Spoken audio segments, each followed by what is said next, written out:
आज हम लोग जानेंगे संधि के बारे में, यानी कि संधि के बारे में क्या इतना होता है। तो आपको पता है कि संधि 3 प्रकार के होते हैं, स्वर संधि, व्यंजन संधि और विसर्ग संधि। तो अब स्वर संधि क्या होते हैं? स्वर वर्ण के मेल के कारण वह स्वर वर्णों में जो विकार उत्पन्न होता है उसे स्वर संधि कहते हैं।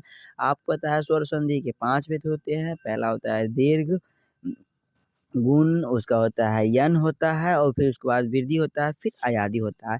फिर एक-एक कर जानेंगे वृद्धि के बारे में और फिर जानेंगे गुण के बारे में, उनके संधि विच्छेदों के बारे में कुछ पढ़ेंगे। तो आज हम पढ़ते हैं यानी कि दीर्घ संधि के बारे में। दीर्घ संधि तो बहुत आसान होती है, बचपन से ही पढ़े हैं। 2 समान स्वरों को मिलने से जो भी एक दीर्घ स्वर बनता है उसे दीर्घ संधि कहते हैं। अ, इ, उ दीर्घ है यानी कि आ, ई और ऊ जो कि दीर्घ है। अ जोड़ अ बराबर आ होता है, यहाँ पे हो गया। दक्षिण जोड़ आर्य, दक्षिणार्य। अधि जोड़ ईश्वर, अधीश्वर।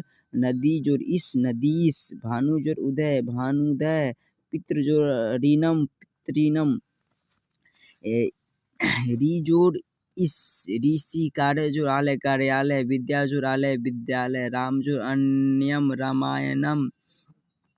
अवलोक्य जोड़ अचित्यत, आलोक्य चित्यत। लोक जोड़ अपवाद, लोकापाद। महा जोड़ अनुभव, महानुभाव। मही जोड़ इस, महिष। महत्व जोड़ आकांक्षी, महत्वाकांक्षी। सेवा जोड़ आश्रम, सेवाश्रम।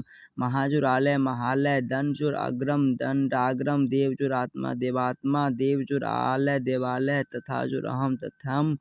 तथा जोड़ अस्तु, तथास्तु। तत्र जोड़ आसी, तत्रासित। शिक्षा जोड़ अर्थी, शिक्षार्थी। विद्या जोड़ अर्थी, विद्यार्थी। स्थिति जोड़ आमन्यम, आत्मने, स्थात्मने। अब आज अभी इसी वीडियो में कवर करते हैं गुण। गुण वह संधि होता है यदि अ वर्ण यानी अ या आ के बाद ई या ई रहे तो दोनों मिलकर ए हो जाते हैं। यदि अ वर्ण के बाद उ या उ रहे तो दोनों को मिलकर औ हो जाते हैं। इसी तरह से अ वर्ण के बाद री रहे तो दोनों मिलकर अर हो जाते हैं, यानी कि अ, ए, औ, अर। गुण जानिए, यानी कि ए, ई या ई के बाद रहे यानी कि अ के बाद ई या ई रहे तो ए हो जाते हैं।